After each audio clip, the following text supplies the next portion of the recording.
Sean Wilson here. So yeah, learning a song like this is going to require mainly two things. First of all, it's theory. Just kind of not in a traditional sense. I don't see theory as very traditional. I actually just see it as studying the relationship between chords and notes. You know, how chords work together, how notes work together. It's about studying the relationship between those things. I want to give you an example in a second. And then the second thing, obviously, if you're trying to pick up something like this, is some kind of ear training. You gotta have some kind of ear training. You can do it on your own. You can go to my website and go to other resources, but you gotta have some kind of ear training. You gotta have some type of understanding of how chords work together, and that's pretty much all you need.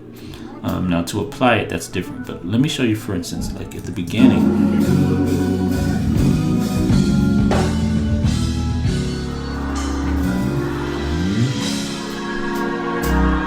So you may have noticed, and I don't know if you can see my screen here, I did 3 takes on this with me just playing along with it. But on in terms of how relationships work together, when he went, let me see.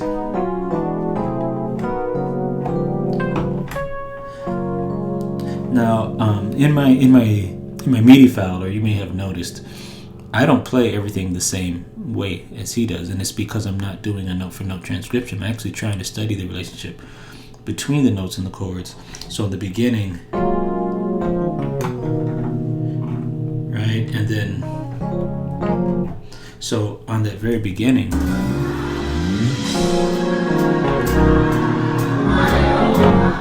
right, so now what allows me to make this voicing, even though that's not the voicing he used?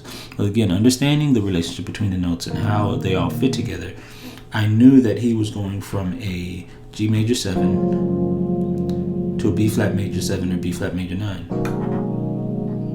right? And so I made that decision. I made that decision to have these so I can have the dissonance between the B and the B flat. Okay, so this is how theory helps me to kind of get a song like this, but not actually play it note for note. Let me show you another example. Let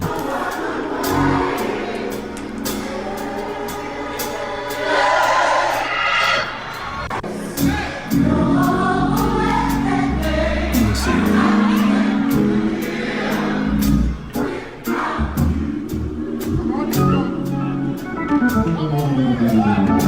All right, yeah, let's do that one.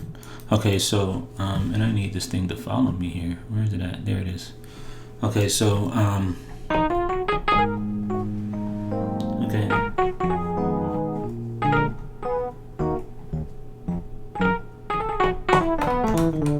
All right, so what's going on there is, so first I got to hear the ear. I have to hear that he's approaching that F sharp.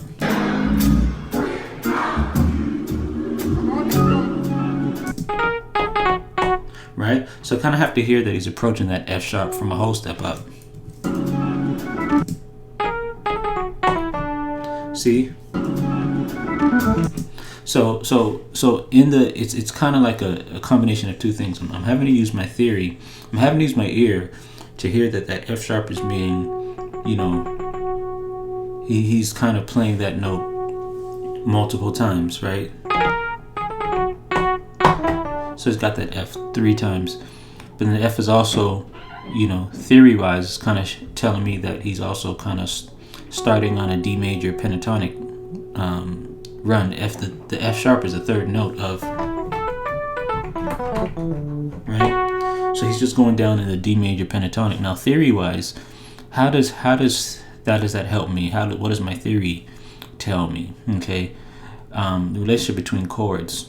Well, he's about to go to a G, right? Because he was in the key of G flat. He's about to go to a G. Okay, so he has this F sharp, kind of like an F sharp blues trill, but then that is a D pentatonic, and the D is the 5th note of the key of G. So the key change starts when the descending pentatonic begins, right? Everything else after that is just him, something like that. Everything else after that is just half steps. But I have to hear that change on when the change key actually happens.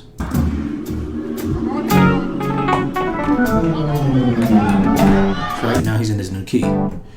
Right, so just these are just little helpful hints on how I look at ear training. Now, if you really want to take this further, what I recommend is you actually learning the song. So that goes from where you actually look at a song and you admire that song, but then, you know, taking it that step further would be saying, you know what, I'm going to commit to learning this song, and that's what the MIDI files are for.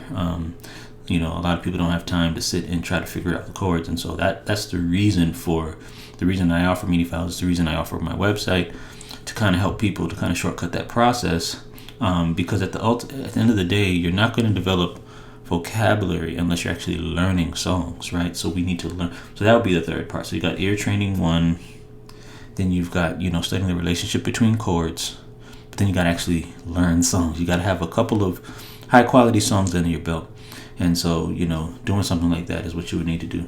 Thanks again for watching. Short video today, and much luck and much success to you guys on your development of musical vocabulary.